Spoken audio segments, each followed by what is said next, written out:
My brothers and sisters, the hadith presented to us is in Sahih Bukhari, and I'll quote it to you. The Prophet ﷺ said, the matter of creation of a human being is put together in the womb of the mother in 40 days.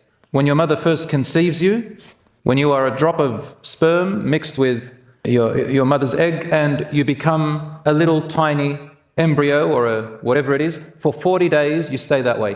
The Prophet ﷺ says, and then he becomes a clot of thick blood for a similar period, for another 40 days. That's now 80 days. So you change your form slightly. And then a piece of flesh for a similar period.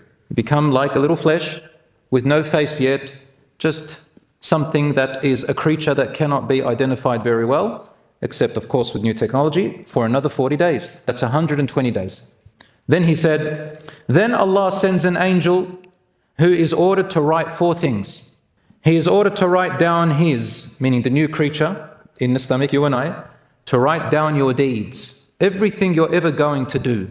Number 2, his livelihood, everything you're going to earn in your lifetime. His date of death, exactly when you're going to die, it will not be changed. And whether he or she will be blessed or wretched in religion. Then the soul is breathed into him or her. That's when you become a living being with a soul and a body, 120 days. What does this mean? That Allah has written all this stuff. Because a person can look at that and say, so everything I do, Allah decided it, I have no choice. The answer is no, it's the other way around. Allah's knowledge of you in your future, He knows what you're going to do. And He tells the angel at that point, write down what I already know, in other words, that has been written in the preserved tablet.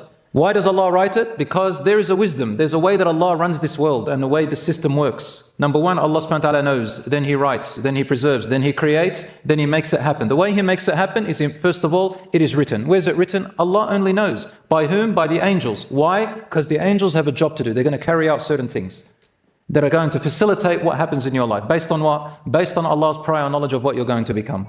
Like a time machine going to the future, seeing what you're going to do, and then writing everything you're going to do, and then coming back into the past, and there you have it. You have a report of what you're going to do in your future.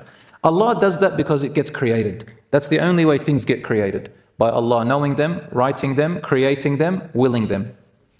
Therefore, your deeds are your choice. Number 2, His livelihood. All the provision you're going to get has been set by Allah. How much money you're going to earn throughout your life, the time that you have, the resources that you're going to get, the health that you're going to have, all the different types of provisions that you're going to get in your life. They have been set within a boundary, again, based on Allah's knowledge, and a few other things we're going to explain. And also, your time of death. There are people who try to take their own life, but they don't die. And there are those who Allah subhanahu wa ta'ala allows to die when they take their life, but they have a consequence for that. And that's another story. That's up to Allah to judge them. But why I mentioned that is to show you that just in case someone says, but if their date of death is written, we have no control, what about those who take their life? I say to you, that's only with Allah's permission. And there are those who don't want to take their life, but they still die. And in the end, everybody will meet their death. One way or another, it is inevitable. It's been written before you were even born. And lastly, whether you're wretched or blessed, what does that mean? It means whether you're going to be from the people of paradise or hellfire. What does that mean? It means Allah knows what you're going to do and where you're going to end up. You might ask them, why would Allah create us? This is not our business to ask Allah about Himself. Allah is nothing like us, but it is for us. There is a wisdom why He created us and put us in this world, and here we are. But it is written and created, and everything comes to be. You start living it out. Of course, it's all based on your choice as well. Allah didn't say, this person's going to pray, this person's not going to pray, because I don't want them to pray, or I want them to pray. No, Allah doesn't do that. Allah just writes what you are going to do in the future. But now that we've said this hadith, you could see these 4 matters. Every single one of them is called in Arabic rizq, which means sustenance and provision. What does rizq actually mean in Arabic, in Islam, and in the Arabic language? It literally means anything that you receive that benefits you. I repeat one more time. Rizq, mentioned in the Quran 128 times or so, means anything that you receive that benefits you. Unfortunately, the majority of people, when they talk about provision and rizq, what's the only thing they think about? Or majority of people, what do they focus on? Money. Is money the only thing that benefits us? It benefits, but is it the only thing? I will argue with you, and lots of scholars argue that it's among the last ones. A lot of people say money brings you happiness. It brings you some happiness, yes, but it's not all the happiness. So provision and sustenance comes in many different ways and types. Why do I say this? Some people have more money than others. Just because you have less money than someone else does not mean that Allah is not looking after you in other ways. Because if you start thinking only money, then you've restricted your entire life and your happiness to just that. That is a very shallow thinking and very narrow thinking.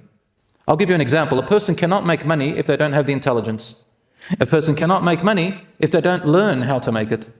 A person cannot make money from areas that they want to get into without having the knowledge and the skill for it. A person cannot make money if they don't have the opportunity. A person cannot make money if, for example, they want to get into an area that requires health but they're not healthy. So everybody has their own sustenance in a way that Allah knows you need it, and use that to your advantage as much as you can. It doesn't mean everybody's exactly the same. It doesn't mean just because you're not rich, it doesn't mean Allah is not looking after you.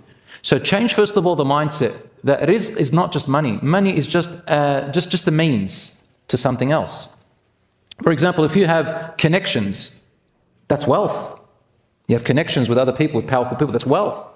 You have a really good way of communicating. Communication is wealth. People are making amazing careers out of insignificant things, such as knowing how to use AI and the internet, social media. Isn't that correct?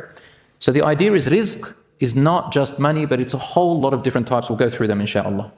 So anything a person benefits from is called rizq. Benefit from in your livelihood, and for a Muslim, also in your hereafter.